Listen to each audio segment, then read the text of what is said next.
We মা, কি সুন্দর মাংস! ভাই রে ভাই, দেখছেন আমার হাতে একটা আস্ত মুরগি।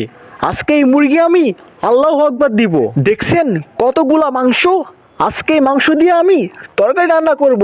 দেখছেন কত বড় মুরগির ঠ্যাং। এটা হলো মাংসের আলু, আর এখানে সব রকমের ময় মশলা আছে। ভাই রে ভাই, আজকে সেই লেভেলের খাওয়া দাওয়া হইব। দেখছেন কত সুন্দর মাংস। আজকে এই দিয়া আমি খাবো খিচুড়ি।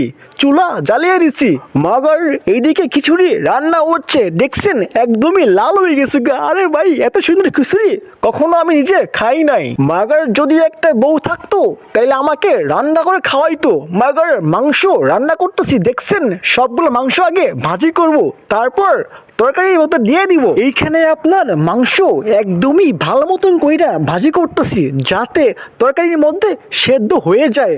আর এদিকে তরকারি আরে ভাই লাল টকটকা হয়ে গেছে। ওরে বাপরে বাপ, দেখছেন আমার খিচুড়ি, দুইটা মরিচ আর মাংস।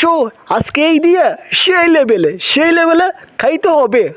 কি শান্তি ভাই। উই মা, খাওয়ার আগে শান্তি। আরে ভাই আগে খায় নই। আরে ভাই, যে পরিমাণ টেস্টি হয়েছে যা বলার মতো না। যেহেতু অনেক শীত, এই শীতের মধ্যে আস্তে একটা মুরগি রান্না করে খেলাম, তার সাথে খিচুড়ি, সেই লেভেল হয়েছে ভাই, সেই লেভেলে। পারলে আপনি এইভাবে খাইতে পারবেন। ভিডিও শেষ।